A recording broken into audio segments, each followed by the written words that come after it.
Viime viikolla saatiin tämän vuoden ensimmäiset päivitetyt ennusteet Fedin suunnalta ja näyttää siltä, että Fedikin on vihdoin siirtynyt Traders Clubin linjoille.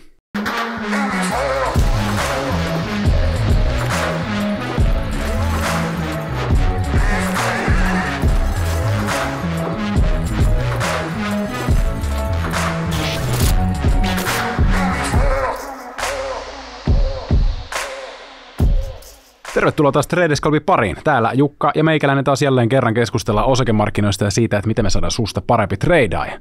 Viime viikolla, kun me saatiin Fediltä taas nyt sitten tätä kvartaaleittain päivitettyä infoa, niin mistä siinä on oikein kyse? Joo, eli tosiaankin toi Fedin kokoussykli on semmoinen, että suurin piirtein 1,5 kuukauden välein on aina kokous ja siellä annetaan aina uusi korkopäätös sekä sitten on sen jälkeen lehdistötilaisuus, jossa saadaan erilaisia lausuntoja. Mutta sitten kerran kvartaalissa annetaan myös päivitetyt talousennusteet, eli bruttokansantuotteesta, inflaatiosta sekä sitten pidemmän aikavälin korkoennusteesta myös. Eli tähän kvartaalittaiseen korkokokoukseen liittyy sen takia pikkasen enemmän mielenkiintoa vielä, koska kuullaan myös siitä, että mitä tämän vuoden aikana uskotaan tapahtuvan ja samaan aikaan ennusteet päivitetään myös seuraavalle 2 vuodelle sekä sitten annetaan vielä semmoinen pidemmän aikavälin näkemys, että millä tasolla uskotaan minkäkin näistä jatkuvan. Aloitetaan sillä taas ihan tuttuun tapaan, että käydään katsoa, että miten markkinat on tykännyt näistä tilastoista. SP500, päivägraafit ja tämä viimeisin isompi vihreä kynttilä oli se päivä, kun Fediltä tuli nyt sitten näitä uusia tilastoja julki ja ilmeisesti markkinat ainakin siinä mielessä tykkäsi, että saatiin tavallaan toi seuraava pomppu seuraavaan kerrokseen ja nyt sitten markkina sen jälkeen aika lailla huidellut samalla tietämillä kuin sitten tämän ilmoituksen jälkeen. Joo, jos sitä kuvailee sitä Paulin viestiä, niin se oli käytännössä niin härkämäinen kuin mitä osakemarkkinoille oikeastaan voi ikinä olla. Eli käsitellään se tarkemmin se viesti vielä kohta tuossa markkinakatsauksen puolella, mutta todetaan vaan tähän, että se viesti oli erittäin hyvä osakkeille. Ja markkina tykkäsi siitä ja mentiin taas kaikkien aikojen huippuihin pääindekseissä ja muutkin indeksit teki uudet huiput sitten tälle vuodelle. Eli jälleen tämä tasaisen vahva, tylsä nousu tuntuu jatkuvan, mistä oikeastaan niin kuin vuoden alusta lähtien ollaan puhuttu. Toki tämä kulmakerroin on ollut pikkasen vielä nopeampi ja jyrkempi, mitä itse odotin vuoden alussa, mutta tämmöistä tasasta tylsää ylöspäin menemistä nyt, kun ollaan vihdoinkin noustu niin kuin, siihen kaikkien uskomaan härkämarkkinaan. Eli yleensä nämä nousumarkkinat tuppaa olemaan melko tylsiä ja ei nähdä niin isoja korjausliikkeitä, mihin nyt ollaan viime vuosina totuttu. Eli tämä on aika niin kuin normaalin näköistä tällä hetkellä ja teknisesti erittäin vahvaa nousua. Ja viime viikollakin me nostettiin näitä tasoja ylöspäin, niin jälleen ollaan pompattu tuommoinen 100 pistettä ylöspäin käytännössä, niin voidaan nostaa näitä tasoja ylöspäin, eli nostetaan 100 pisteellä tätä longilinea, eli sen yläpuolella ei ole järkeä mitään muuta kuin olla longina, ja oikeastaan voidaan nostaa 150 pisteellä tätä punaista sitten, että missä aikaisintaan voisi miettiä sitä shorttaamista, ja markkina koittaisi kertoa siitä, että kaikki on hyvin taloudessa, eli tuolla 4850 tasolla voisi alkaa miettimään semmoista. Mutta niin kauan niin kun sinne mennään, niin tuntuu siltä, että kaikki taloudessa on hyvin ja enemmänkin indikaattorit alkaa osoittamaan pikkuhiljaa parempaan päin. Eli käytännössä tästä vaan nyt odotellaan seuraavaa mörköä, että mikä sieltä pomppaa nurkan takaa, että siihen asti niin as usual. Joo, nyt jos miettii kanssa kausivaihtelun kannalta, niin oikeastaan viimeisten niin kuin parinkymmenen vuoden aikana tämä alkuvuosi ei välttämättä ollut niin vahvaa tekemistä tuolla osakemarkkinoilla. Että jos katsoo kausivaihtelun tuommoista keskimääräistä graafia, niin siitä nähdään, että oikeastaan tästä maaliskuun lopusta alkaa se vahvempi jakso kausivaihtelun näkökulmasta ja jatkuu ennemminkin sinne loppukesään asti, että sitten taas se alkusyksy, siinä saattaa olla ne pari heikompaa kuukautta. Tänä vuonna tiedetään, että vaalit tulee aiheuttamaan jonkun verran keskustelua. Yleensä tämmöisten uhkakuvien nostaminen esiin niin voi aiheuttaa myös sitten jonkunlaista volatiliteettia ja epävarmuutta tuolla markkinoilla, ja epävarmuus on se, mistä markkinat ei tykkää. Ja tuntuu siltä, että tässä niin kuin seuraavan 3, 4, 5 kuukauden aikana niin ei välttämättä ole ainakaan tällä hetkellä tiedossa olevia selkeitä katalyyttejä, jotka aiheuttaisi isompaa laskua. Yleinen konsensus tuntuu olevan kumminkin se, että nyt sieltä 22 lokakuun pohjista lähtien, kun ollaan katsottu tätä nousua, niin se on ollut niin kuin suhteellisen kovaa, mutta loppujen lopuksi nyt tämä ei sitten kummiskaan ole mikään hirveän kova nousu. Et jos katsotaan niin kuin muita nousuja ja verrataan härkämarkkinoiden alkua, niin tämä on vähän tämmöinen lussumpi versio tämmöisestä kunnon härkämarkkinasta. Joo, tosiaankin tilastot on siitä ihmeellisiä, että ne kertoo, että tämä on keskimääräistä pienempää ollut tämä nousu, mitä nyt ollaan nähty tässä ensimmäisten 15 kuukauden aikana tätä härkämarkkinaa. Eli käytännössä siihen varmaan niin kuin se johtuu aika paljon myös siitä, että mistä arvostuskertoimista lähdettiin. Että monesti karhumarkkinoissa taantumissa mennään syvemmälle ja lähdetään ehkä pienemmistä, matalammista arvostuskertoimista, mikä osittain voi selittää tätä eroa kanssa. Mutta ihan mielenkiintoista vaan huomata se, että huolimatta siitä, että kuinka paljon nyt ollaan noustu, kuinka vahvasti ollaan noustu näin lyhyessä ajassa, niin loppupeleistä on kuitenkin keskimääräistä heikompi härkämarkkina-aloitus. Ennen kuin kuvailtiin, niin kurkkasin indeksejä ja ilmeisesti siellä ei nyt oikeastaan ole mitään sen kummempaa tapahtunut, aika samanlaista. Toki Helsinki nyt se on vetänyt sivuttaisliitoa, kaikki muut on mennyt vähän ylöspäin, mutta onko jotain tai oikeastaan mitään raportoitavaa tältä rintamalta?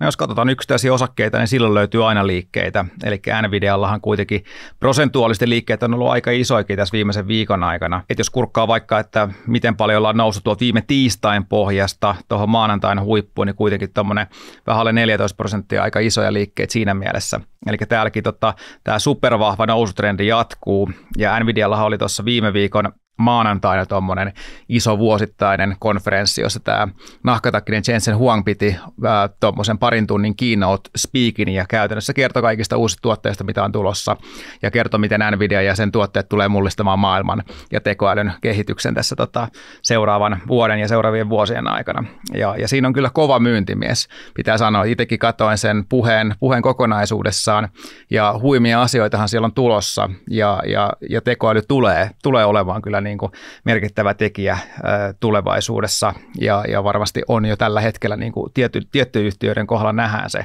etenkin Nvidian kohdalta. Ja Nvidian nousu kohti maailman arvokkaimman yhtiön titteliä jatkuu kovaa tahtia tässä. Eli Appleen on enää noin 200 miljardia eroa, kun markkina-arvo on tällä hetkellä noin $2,4 biljoonaa. Nvidialla. Sitten Microsoft on vielä vähän kauempana karussa, eli siellä mennään jo yli 3 biljoonassa tällä hetkellä. Eli sinne on vielä vähän matkaa, mutta toki tällä vauhdilla niin sekään ei kestä kovin pitkään. Mutta moni alkaa jo povailemaan sitä, että Nvidiasta voi tulla se maailman arvokkain yhtiö, ja tällä hetkellä nyt näyttää siltä, että ainakin tulos ja osakekurssi on noussut aika samaa tahtia, eli se ei ole täysin kupla toi, mitä siellä tällä hetkellä tapahtuu, ja jos kehitys jatkuu samanlaisena, niin voi olla, että ainakin Apple jää aika pian jalkoihin. Eli siellä on taas niin kuin selkeästi heikompaa kehitystä näkynyt Applen kohdalla, että sehän kävi tuossa yli 3 biljoonan markkina-arvossa tuossa muutama kuukausi sitten, mutta on selkeästi kääntynyt laskutrendiin. Eli täältä niin kuin näitä eroavaisuuksia kyllä alkaa löytymään, mitä niin kuin odoteltiinkin alkuvuodesta. Eli ne yhtiöt, jotka ei kasva enää niin kovaa tahtia, niin niissä selkeästi alkaa näkymään se, että markkina alkaa niin kuin hinnoittelullaan kertomaan siitä, että näillä yhtiöillä ei mene niin ruusuisesti, eli etenkin Applella, mutta myös Teslalla. Ja Teslalla tämä on oikeastaan ollut niin vahvaa tämä lasku tuolla osakekurssin puolella, että jossain vaiheessa tämä alkaa vaikuttamaan pidemmässä juoksussa mielenkiintoiselta sijoituskohteelta. Että itse nyt sanotaan näitä toivoisin, että osakekurssi menisi tuonne alle 150, niin voisi sieltä alkaa miettimään niitä pidemmän aikavälin ostopaikkoja ja nimenomaan katsoen pidemmälle tulevaisuuteen, ei pelkästään autobisnestä, vaan sieltä on tulossa paljon muitakin segmenttejä ja etenkin tuo tekoäly myös niin kuin vie paljon Teslaa eteenpäin hyvin nopeasti tässä seuraavan parin vuoden aikana, näin itse uskoisin. Riskinottohalukkuus kumminkin markkinoilla on pysynyt vähintäänkin terveellä, mutta ehkä jopa vähän semmoista hulluttelutasolla, että paljon alkaa X:ssäkin tulee niitä semmoisia meemikolikko-postauksia, että miten on saatu niinku koviakin tuottoja ihan pienillä summilla. Et Bitcoin teki tuommoisen aika isonkin korjausliikkeen nyt tuossa, tai mikä nyt on Bitcoinissa iso, mutta joka tapauksessa teki ihan kunnollisen tuommoisen 17 pinnan korjausliikkeen alaspäin, ja nyt sitten on melkein kurottu sekin jo umpeen, ja kolkutellaan tuossa noita ATH-lukemia, että saa nähdä, että jatkaako tämä suoraan ylöspäin tästä, vai onko tässä joku pidempi tämmöinen konsolidaatiovaihe, kun painellaan vaan sivuttain.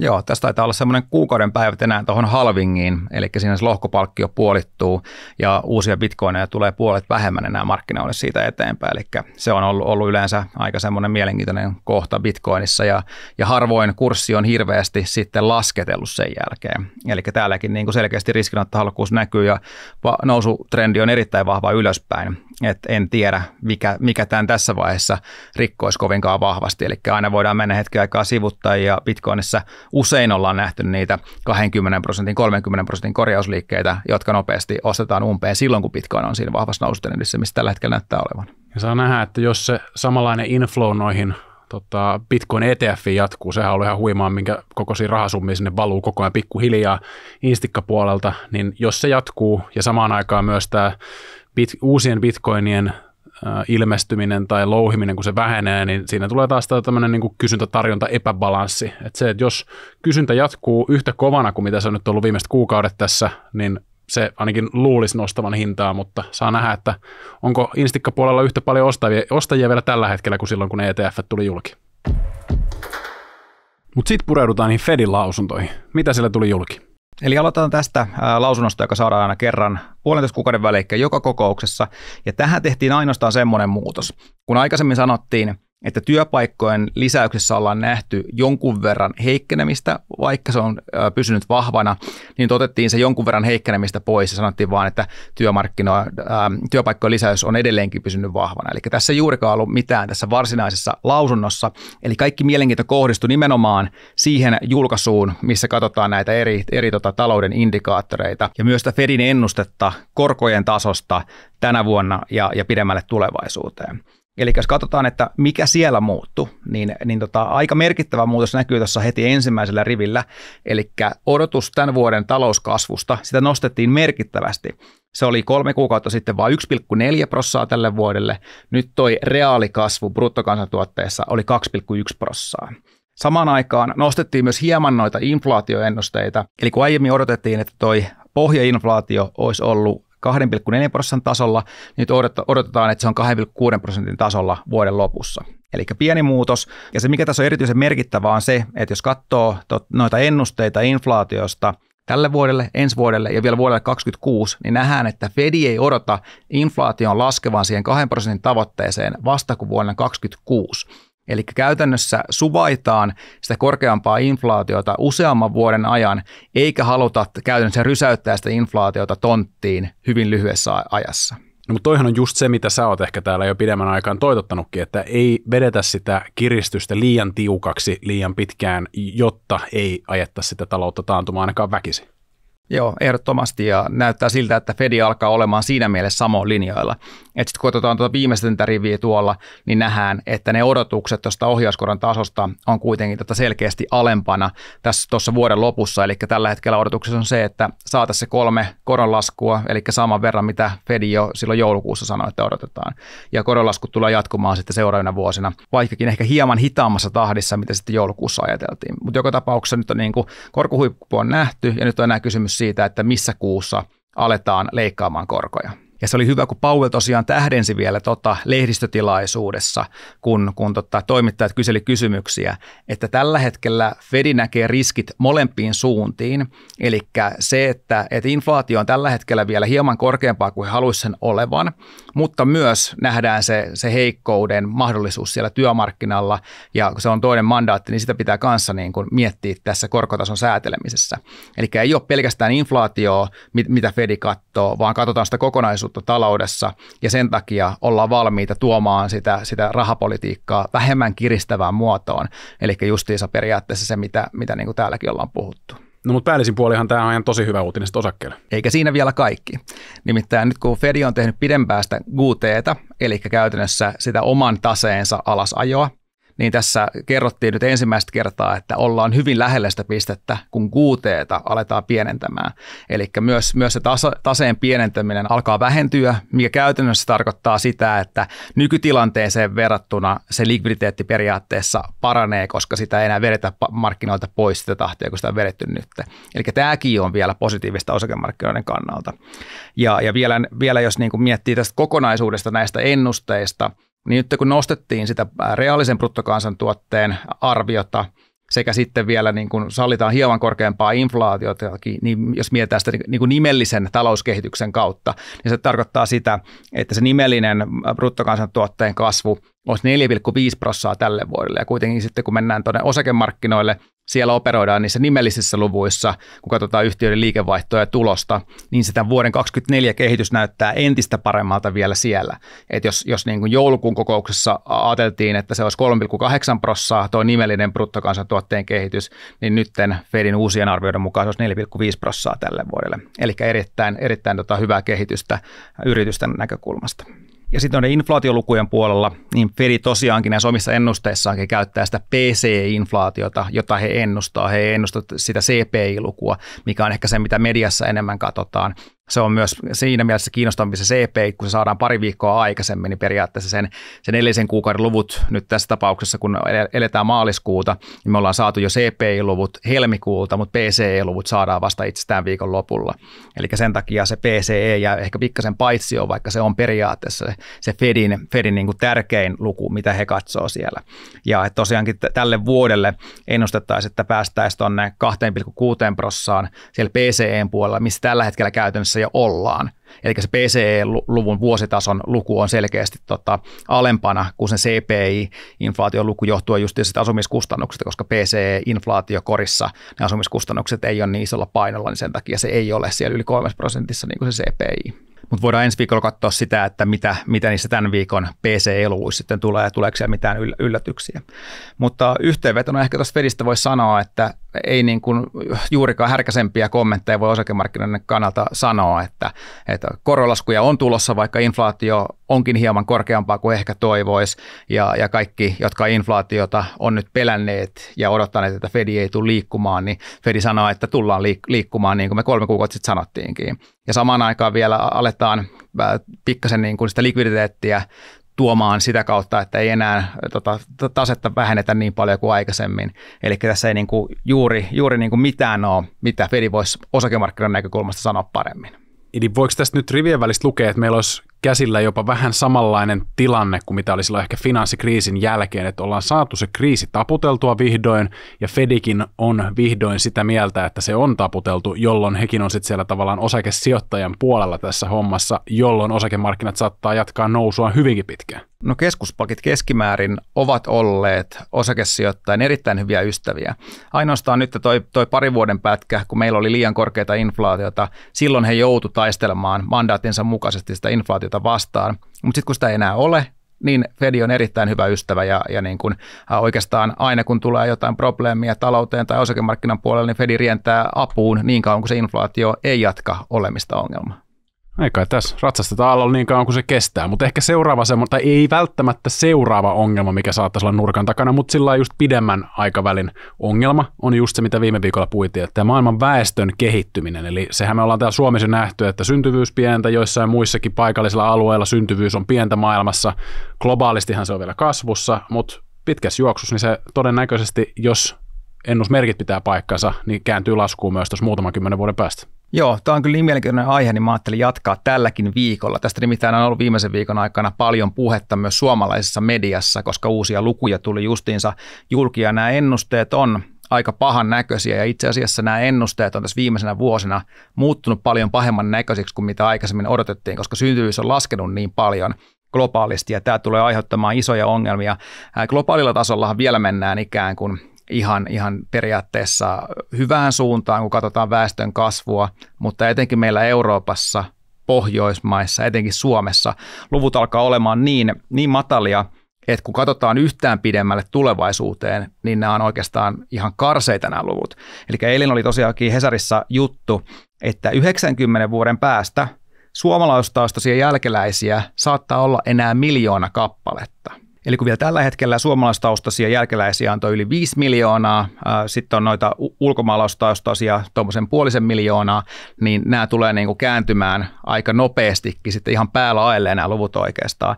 Ja tämä ei pelkästään ole tuonne 90 vuoden päähän, mikä loppupeleissä siinä mielessäkin on jo aika lähellä, että käytännössä meidän ikäisten lapset tulee elämään suurin piirtein sinne asti, vaan tämä kehitys tulee olemaan aika lineaarista ja jo me tullaan näkemään se muutos hyvinkin nopeasti tässä seuraavien useamman vuosikymmenen aikana.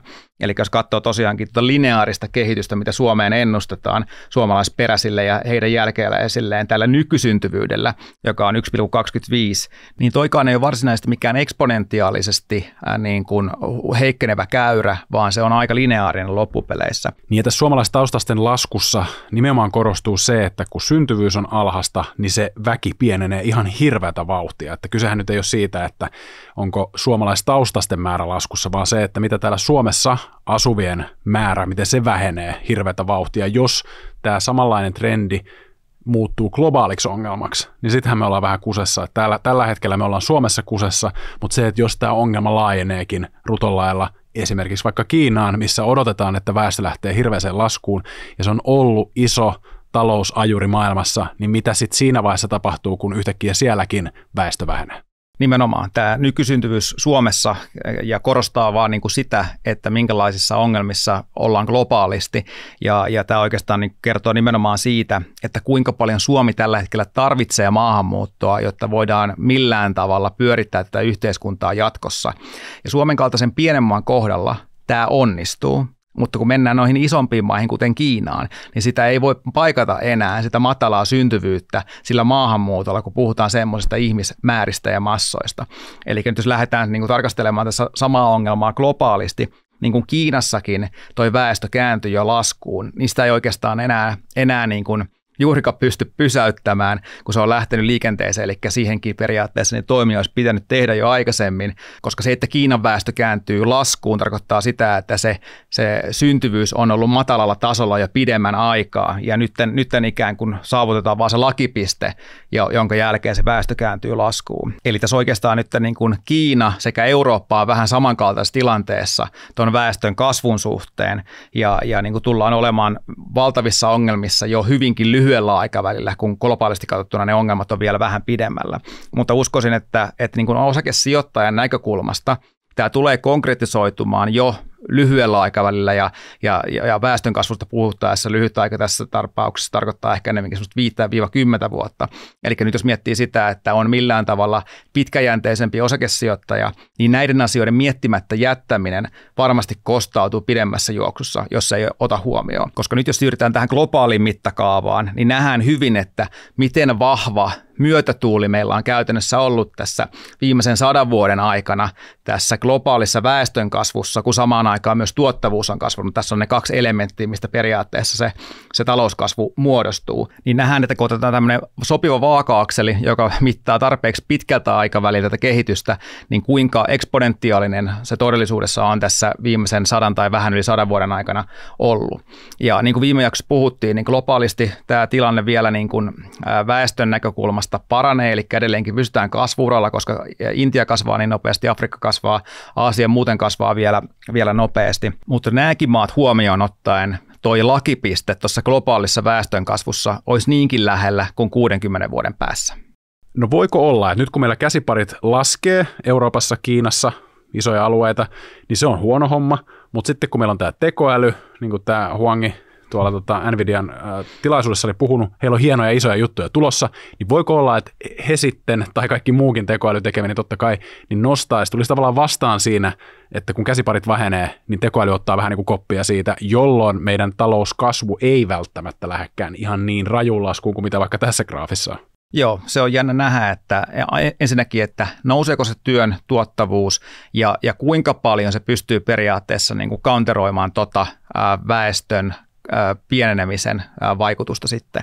Eli nyt me nähdään niin oikeastaan tuolta Jenkeistä se, että nyt tässä ollaan nähty tuommoinen pieni pomppu tuossa työn tuottavuuden kasvussa, kun periaatteessa mentiin tuossa tuommoinen 15 vuotta sivuttain ja työn tuottavuus ei kasvanut, niin nyt kuitenkin siltä rintamalta saadaan jonkunlaisia hyviä uutisia. Vaan haluttaisiin periaatteessa nähdä, että tämä sama kehitys vielä jatkuisi ja mielellään jatkuisi myös sitten Euroopankin puolella, koska tämä on vain Jenkeistä ja Euroopassa samanlaista työn tuottavuuden kasvua ei vielä nähdä.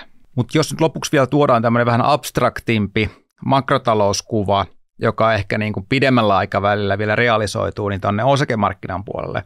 Ja nimenomaan nyt mietitään siitä näkökulmasta, että jos lähdetään vaikka just 90-luvulta, meillä on ollut tosi vahvaa toi työn tuottavuuden kasvu ja meillä on ollut erittäin vahvaa se väestön kasvu. Eli meillä on kaksi niin kuin vahvaa talouskasvua tukevaa tekijää ollut tässä niin kuin kasvattamassa yrityksien tuloksia käytännössä. Ja nyt siitä huolimatta, niin kuin me tiedetään ja ollaan aikaisemminkin Traders Clubissa puhuttu, niin osakepoiminta on ihan äärimmäisen vaikeaa. Ja tässä tosiaankin näitä samoja tilastoja, mitä aikaisemminkin ollaan käsitelty, mutta jos katsotaan 30 vuoden aikaperiodilta yli 60 000 yhtiötä, niin itse asiassa todella suuri osa niistä yhtiöistä tuottaa tappiota tuommoisella useamman 10 vuoden tarkasteluperiodilla. Eli vähän tutkimuksesta ja aikaperioista riippuen se voi olla jopa yli 40%, jotka on tuottanut siellä tarkasteluperiodilla tappiota. Tämä vaan entistään korostaa sitä ongelmaa, että mitä nyt jos katsotaan tästä eteenpäin 30 vuotta, niin kuinka vaikeaa se osakepoiminta tulee olemaan, kun meillä ei ole samanlaisia kasvuajureita taustalla. Eli osakepoiminta on ollut hankalaa, se tulee olemaan hankalampaakin todennäköisesti jatkossa, mutta aina on kumminkin indeksisijoittaminen. Niille, jotka ei nyt jaksa sitten vaivata päätään näillä asioilla, niin voi kääntyä indeksin puoleen, koska loppujen lopuksi indeksisijoittaminenkaan ei ole ehkä ihan niin passiivista kuin mitä voisi luulla. Tossakin Puru on hyvin nostanut esiin, että vuodesta 2015 niin SP500-indeksissä, niin siellä on 180 firmaa vaihtunut jo tänä aikana, tässä 8 vuoden aikana, niin se on aika paljon kumminkin, kun ajatellaan, että kyseessä on kumminkin vaan tämmöinen passiivinen sijoitus, joka ostaa ja pitää. Mutta todellisuudessa ne huonot firmat tippuu pois, jolloin sitten loppujen lopuksi SP500 tulee poimineeksi kumminkin täältä graafin oikeasta laidasta niitä firmoja, että ne, jotka on täällä vasemmassa laidassa, ne tippuu sitten siinä matkan varrella pois. Totta kai tuotto ei ole ihan niin kova kuin se, että jos sä pääsisit itse valitsemaan just nämä oikean laidan firmat, mutta joka tapauksessa pääsee ainakin siihen keskimääräiseen tuottoon. Mä oon itse pikkasen eri mieltä tuosta indeksisijoittamisen autuudesta vielä, johtuen nimenomaan tästä kehityksestä. Eli jos niin kuin lähtökohtaisesti lähdetään siitä, että talouskasvu tulee olemaan hitaampaa kuin aikaisemmin, koska meillä ei ole niitä samoja ajureita, niin se heijastuu saman tien myös näihin isoihin indekseihin, että se talouskasvu ja yritysten liikevaihtojen ja voittojen kasvu ei ole sitten yhtä nopeata, jolloin se indeksisijoittaminenkaan ei tee autuaaksi. Ja sitten myös indeksitasolla on merkitystä, eli mitä indeksejä poimitaan. Se tulee vielä vaikeammaksi kuin aikaisemmin. Eli silloin on paljon merkityksellisempää se vielä, että minne sijoitetaan. Et esimerkiksi nyt jos vaikka sijoitettaisiin Suomen indeksiin vuonna 1990 versus nytten, niin uskoisin, että tulokset on paljon heikompia, koska sanotaan, että Suomessa meidän yhtiöillä se päämarkkina saattaa usein olla Suomen lisäksi Pohjoismaat, Eurooppa, Kiina. Nimenomaan nämä kaikki ongelma-alueet niin kuin ylikorostuu suomalaisten yhtiöiden kohdalla, jolloin uskoisin, että niin kuin suomalaisen tai Suomen koko indeksin tasolla niin kuin nähdään heikompaa kehitystä kuin aikaisemmin. Sitten taas jos mennään Jenkkeihin, poimitaan niitä maailman parhaita firmoja, globaalisti toimivia firmoja, jotka pystyy hyödyntämään sitä edelleen globaalisti jatkuvaa väestönkasvua, niin silloin ollaan taas niin kuin paremmassa tilanteessa. Mutta tämä varmasti niin kuin kehitys tulee niin kuin välittymään niin sinne osakepoimintaan kuin indekseihin. Eli nimenomaan sen takia tämä on niin tärkeä pointti tässä vaiheessa, kun aletaan miettimään yhtään pidempää horisonttia. Mutta sitten tämän jakson ja ehkä muutama edellisenkin jakson kaikki anti niputettuna yhteen slaidiin, eli Fedin tuomio, mitä viime viikolla saatiin, positiivinen osakemarkkinoilla ainakin nyt lyhyellä aikavälillä, ja sitten taas ehkä pitkällä aikavälillä just nämä väestön kasvut ja muut, niin ne sitten vaikuttaa pidemmällä aikavälillä, mutta ne ei vaikuta nyt ainakaan tähän slaidiin, vai kuinka? Joo, valutaan edelleenkin ylöspäin ja targetti on tuo 5300, aletaan olemaan mutta aika lähellä sitä itse asiassa jo, mutta katsotaan milloin sinne päästään ja sitten, että mitä sen jälkeen tehdään tolle.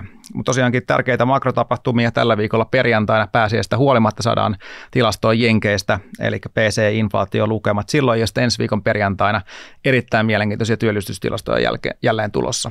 Eli seurataan näitä ja tosiaankin karhu- ja härkätasoja nostettiin tuossa graafien puolella pikkasen ylöspäin. Sitten taas jakson tirkistelyosion pariin. Katsotaan meidän salkkuja. Ja Jukka, sulla niin ollaan aika lailla himpun verran tuossa niin kuin indeksin päällä, että ei ole ilmeisesti mitään hirveän kovia peliliikkeitä tullut tehty tuolla salkussa. Että näköjään rivit on vähentynyt. Onko ne jostain tietystä syystä, minkä takia rivit on vähentynyt ja minkä takia just nämä laput on jäänyt sitten salkkuun?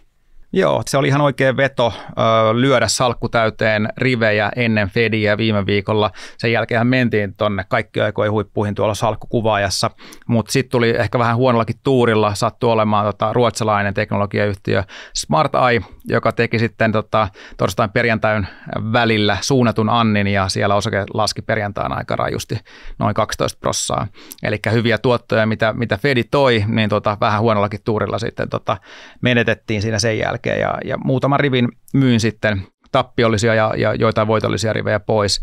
Eli salkku nyt on pikkasen korkeammalla kuin viime viikolla, mutta ei tullut ihan semmoista niin kuin täysonnistumista tuossa niin kuin nousujunaan hyppäämistä, kun tuli sattumalta yhtiökohtaisia heikkoja uutisia samaan aikaan. Eli salkkuun nyt jäi tuon Mobilan lisäksi noin 3 tuommoista jenkkiyhtiöä, mitkä on ollut vahvoja tänä vuonna. Ja etenkin New Holdings ja Uberi niin erittäin vahvassa nousutrendissä ja näyttää siltä, että se nousu voisi siellä jatkuu, joten koetaan roikkua tässä nousujunassa, koska indeksinkin puolella homma näyttää erittäin lupaavalta edelleenkin. Ja sitten sun salkkuun. Täällä ollaan indeksin alapuolella, mutta viime viikosta 5% suurin piirtein noustu. Joo, onnenpyörä on taas pyörähtänyt ja katsotaan, että mitä on tällä viikolla tapahtunut. Eli uraanilaput isolla painolla edelleen salkussa, ne nousi viime viikon aikana, niin kuin kuvaajakin näyttää oikeastaan, että hyvin pompattiin tuolta reilusta 0% nyt sitten reiluun 5%. Ja nyt sitten ehkä tuossa vielä edellisten treidipäivien aikana, kun uraani on tullut vähän alas, niin mulla on kuviskin noita kryptopoimintoja tuolla, jotka on noussut rajusti, niin ne sitten vähän tasoitti sitä laskua, että sen takia on sitten vedetty muutama päivä tuossa ihan vaakaliitoa, mutta ei ole mitään merkittävää muutosta tapahtunut salkussa. Näissä aion kököttää toistaiseksi, ei ole tarvetta ainakaan tässä vaiheessa vielä lähteä keventelemään mitään. Siitä en ole ihan varma, että missä nyt sitten lähiviikkona ja kuukausina nämä laput tulee olemaan, mutta siitä mä oon täysin varma, että volatiliteetti jatkuu kyllä salkussa. Että sitä piisaa, mutta sitä mä hainkin ja toivon mukaan loppuvuodesta niin olisi sitten ainakin korkeammalla kuin indeksi ja mikä tärkeintä, korkeammalla kuin sun salkku. Et mulla on vähän nyt kirittävää tässä, mutta tässä on onneksi vielä viikkoja, kuukausia, melkein vuosi jäljellä, niin tässä on vielä tekemistä, mutta eiköhän se siitä. No, katsotaan minkälaisia pääsiäisnoitia tulee tässä seuraavan viikon aikana salkkuihin käymään. Hyvä, lopetellaan tällä kertaa tähän, mutta ennen kuin päästetään teitä vielä pois sieltä, niin meillähän tulee nyt oikeastaan sellainen vähän niin kuin 5-vuotisetappi vastaan. Me ollaan tätä jo 5 vuotta pungerrettu tätä Traders Clubia eteenpäin, ja ihan siitä syystäkin jo, niin me vedetään sinne pikku live. Eli ensi tiistaina noin 2-3 välillä, kun ollaan TC-kuvaukset saatu purkkiin, niin sen jälkeen sitten vedetään liveä. Ja siitä syystä kannattaa ottaa meidän, eli Nordnet Suomen TikTok ja IG-seurantaan, koska todennäköisesti jommassa kummassa tai jopa molemmissa tulee olemaan sellainen live, missä sitten ollaan teidän juttukaverina, ja sinne voi tulla kyselemään ihan mitä vaan, ja juhlistetaan siinä sitten yhdessä myös vähän tätä 5-vuotista taivalta, ja samat vanhat tutut muutenkin siihen päälle, eli pistä peukkuu, pistä kanavaa tilaukseen, täällä tubessa siis, ja ne kaikki muutkin somekanavat, ja nähdään ensi viikolla ihan normaali tapa. Ensi viikko, hyviä treidejä. Moro! Tässä esitetty ei ole, eikä sitä tule käsittää kehotukseksi merkitä, ostaa tai myydä arvopapereita. Sijoittajan tulee sijoituspäätöksiä tehdessään perustaa päätöksensä omaan arvioonsa sekä ottaa huomioon omat tavoitteensa ja taloudellinen tilanteensa. Rahoitusvälineiden arvo voi nousta tai laskea. On olemassa riski, ettet saa sijoittamiasi varoja takaisin.